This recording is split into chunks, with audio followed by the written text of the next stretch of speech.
Good morning everyone, it's Monday the 10th of January and you join me back on the bank on my winter ticket down at Watergate. I've got a day off work, so I thought I'd come down for a day session. I've got all the gear loaded on the barrow. I got down, when the gates open at 7 o'clock, still pitch black. I've had a walk around the lake in the dark using my ears just to see if I can hear anything. Couldn't hear anything, so I thought I'd load the gear on the barrow, put the garrow inside the gate and then have another look around the lake and see if I can use my eyes. And it's getting a bit lighter. Try and decide where to set up for the day, but yeah, so I better crack on and I'll catch you in a little while.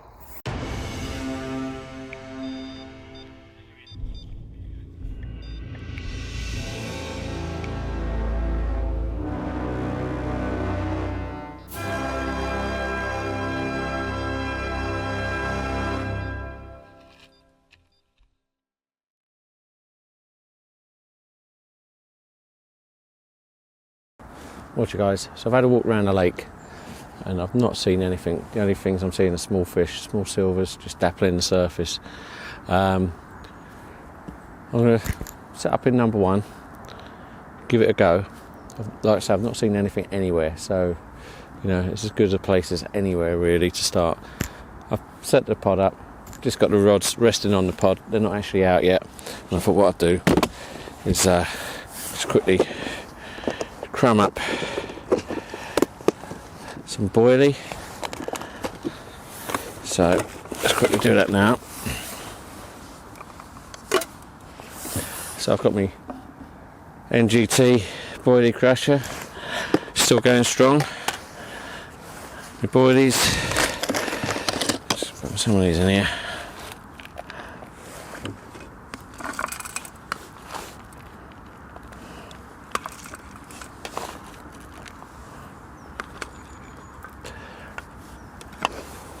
And then just give it a grind.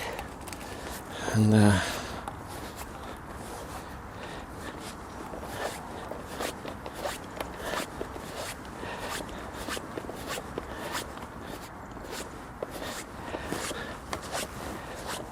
can't actually see what I'm doing there, can you? Maybe I put it on the bucket. You'll see what I'm doing. Yeah, so boilies are in there. Just give it a grind up. And like I say, if you've got one of these, always do the handle clockwise, because if you go the other way and the boiler is a bit too firm, it'll all come apart.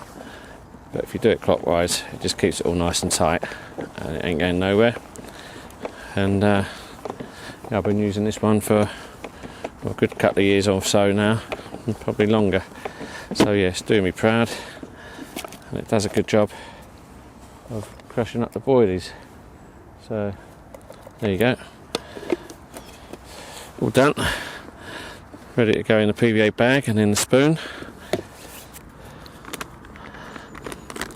And just to keep the fish, if they're there, grabbing a bit longer, just a small amount of micro pellets mixed in.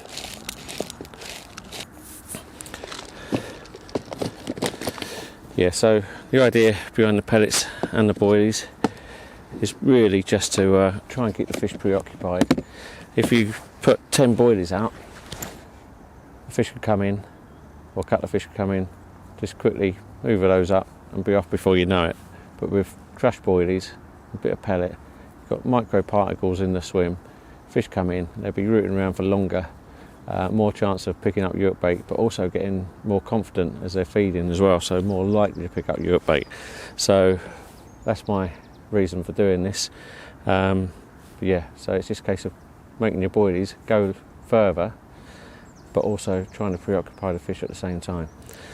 Anyway, so that's ready to go in the PVA bag, and in the baiting spoon, and I'll get set up. Okay, so here's 2 rigs I'm going to be using. Standard blowback rig using silicone tubing and a stiff section on the hook, both using semi-coated, semi-stiff coated braids, quite long hook lengths, and on those I'm going to put a wafter on each, and like I say, a PVA mesh bag. Super sharp hooks, always make sure all your hooks are nice and pin sharp.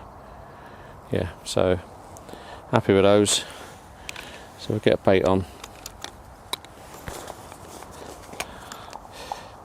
The right hand rod is going to be the standard blowback rig, and that's going to be on the lead clip.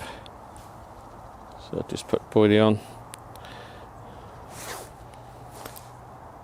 These are the same rigs I was using last time round, but they're still nice and sharp, so I'm not changing them. So there we go, buoy on the air. Just needs to be attached to the lead clip, and away we go.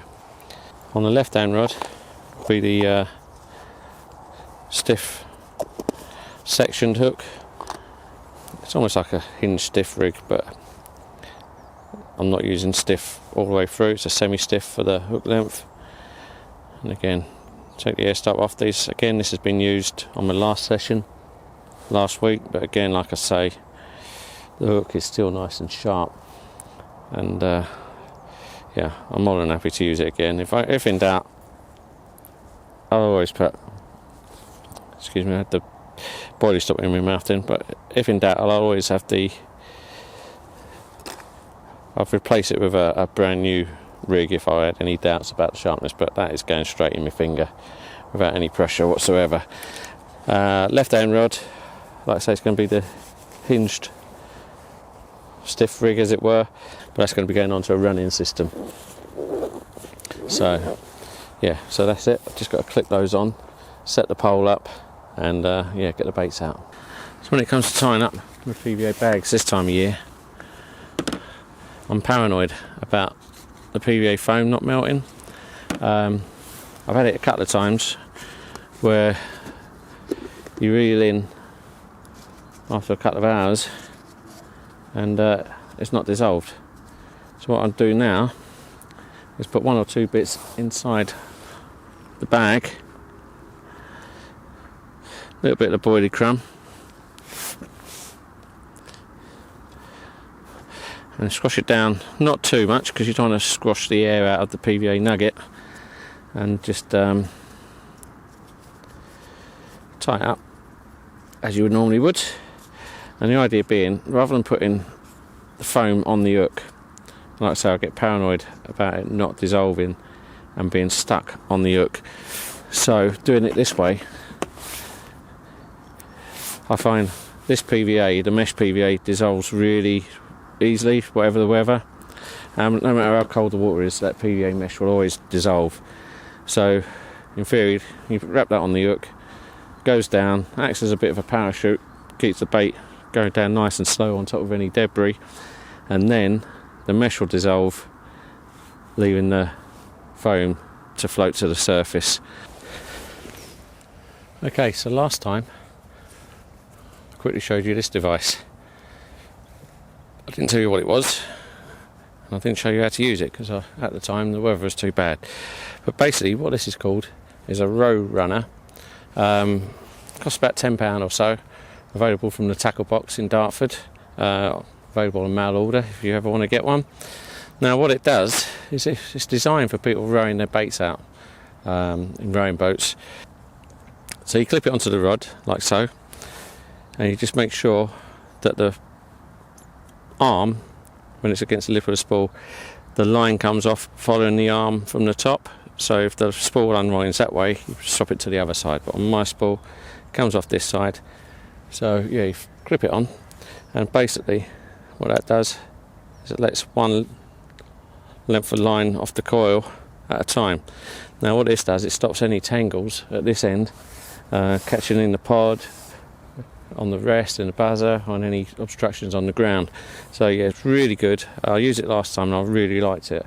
I did used to, I still got the Ridge Monkey version, which you clip onto the spool down here, and to be honest, this is heads and shoulders over that. Yeah, I won't use my Ridge Monkey one again. It's a lot of faff, and it used to get tangled behind the arm on the spool. So yeah, this works every time. So yeah, so I'm going to use that in a second when I put the bait out.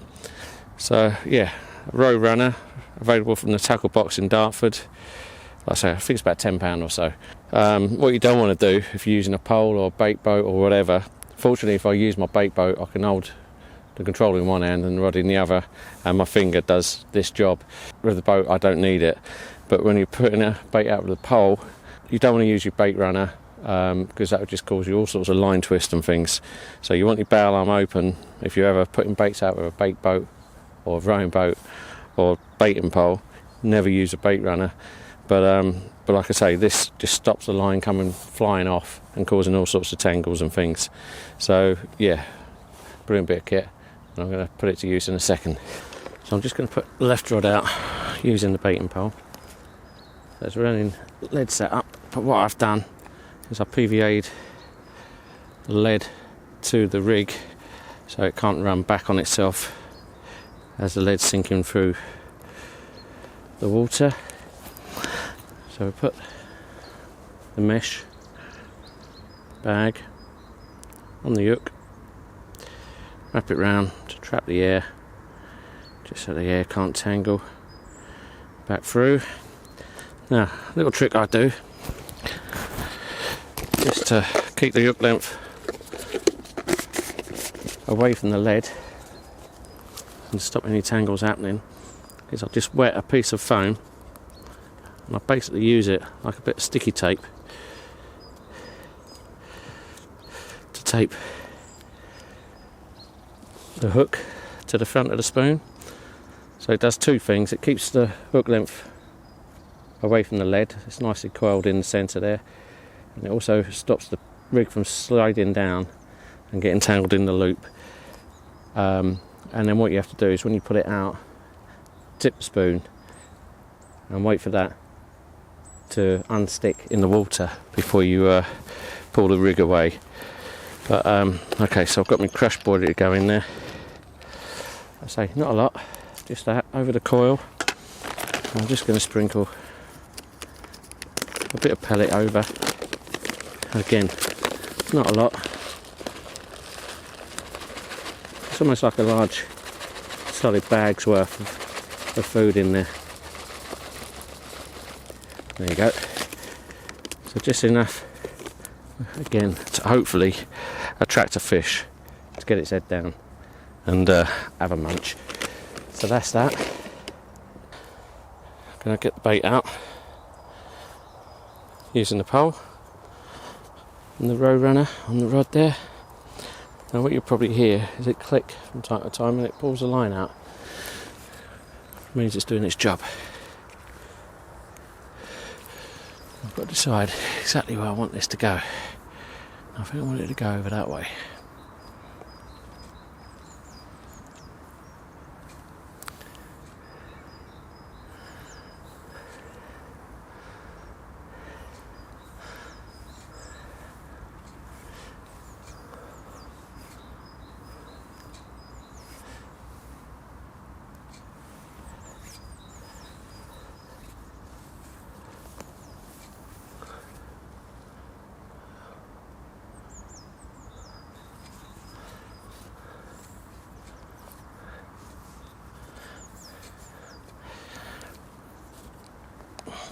End of the pole, another section.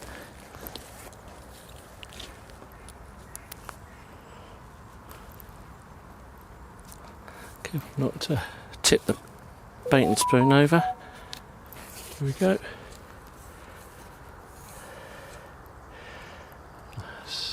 Bend it back around that way a little bit.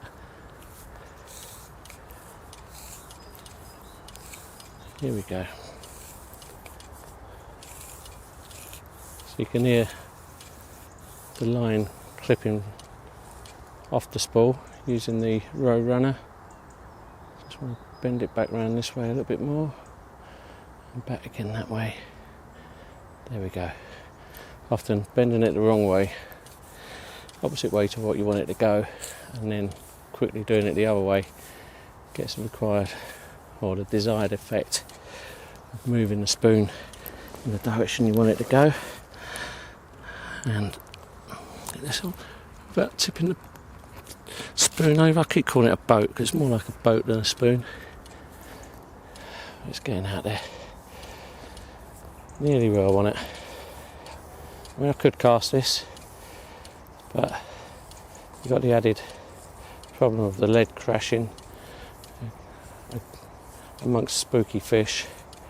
So I reckon just about there would do me. There we go. I'll tip it over. Watch the line. The line's gone down. There comes a bit of foam off the top where it's glued or taped to the spoon. And what I do, just before I pull that back, so I don't want to catch the line with the spoon on the way out, I'm just going to put a back lead on here, just to ensure I don't catch the line.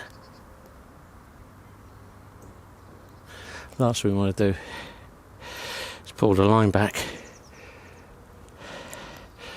with the baiting spoon as we're pulling it back in. But there we go, that's all nicely sunk down. So let's get that back. And just nice and slowly put it back. In fact, what I tend to do is pick the end up and slide down the bank like so, and walk back with it a little bit before I start to unclip the poles. That's one section. Go back down, unclip it. It's a bit slidey down here today. Don't want to go arse over into the water. Yeah, a bit muddy, a bit slidey. Could get worse as there's rain forecast today. So I've got my brolly just in case. But here we go. Get that back.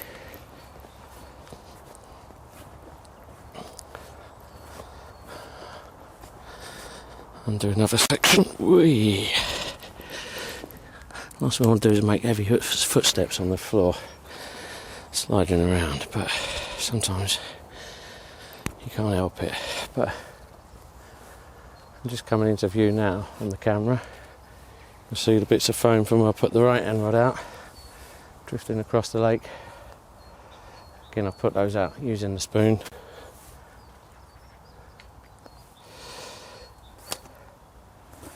Just line that up there. So, drain the water out, and there we go. Happy days.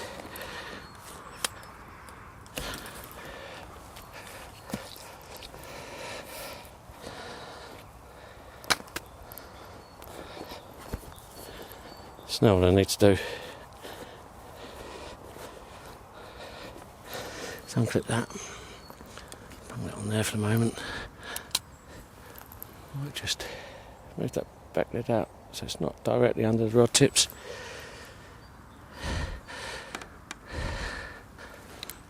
And then get the clips on.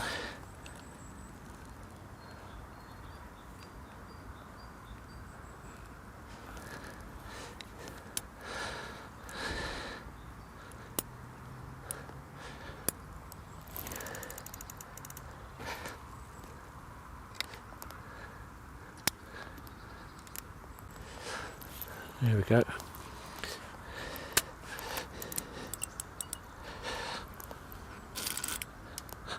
So I like to fish with a tight clutch, but not locked up. But fish can take line, but they have to pull to take the line. So I'll turn my bait runner off and fish off the spool, and I've got these little bits here that hold the rods in the rest nice and firm, so the rods ain't going to go anywhere. So, and the pod is solid, they ain't going nowhere, no fish are going to pull the rods or the pod over. So yeah, happy with that, and we're fishing. Watch you guys, it's about 9:30 now. The rods are out, and yeah, we're fishing. It's so calm, still mild, lovely and mild, it's not cold. There's no wind at all at the moment. I mean, there is rain and wind forecast later, but at the moment it's flat calm. You can hear a mouse fart, it's so quiet. In fact, I've been watching and listening. The only thing I heard it before I saw it, it's a kingfisher diving down to my right. I heard a little plop, thought I'd look round, just see him come out into the tree. and he's been flying around every now and again, so keep an eye on him. It's always nice to see the kingfishers, but yeah, very, very quiet. There's no signs of anything. I'm watching as much of the lake as I can see, and I can see quite a bit. There's only one area that I can't really see, yeah, for obvious signs of fish. I mean, if anything was to poke his head out, I'd be on it. Obviously I can't see, you know, the other side of the lake there if there's any small pinhead bubbles coming up, but if a fish was to show, or head and shoulder, these conditions, it would be obvious. Yeah, it'd stand out like a sore thumb. So I'm keeping my eyes open, but yeah, it's very quiet. Not a knock on the rods or a touch or anything, but that doesn't surprise me. Many a time you don't get any indication of any fish in the swim, and then all of a sudden the buzzer will go off. So it's one of those, you know, do I sit here and sit it out, or do I move on? I've put the brolly up because there is the anticipating some rain, and I just thought I'd make a little base camp. But yeah, it's just a brolly, so if I were to see anything or not feeling it here, I'll just throw it on the barrow and yeah, walk off to another spot. But at the moment there's not a lot to go on, so I'm going to sit tight for the minute, have a cup of tea, and think about a plan of action. But it could, like I say, just be a case of sitting in the swim and waiting to see if I get any indication on the bobbins. It's one of those. But yeah, it's a really, really flat, calm day. It's like a mill pond out there, so yeah, so any movement will be obvious. So yeah, like I say, just keep my ears and eyes open and see what happens.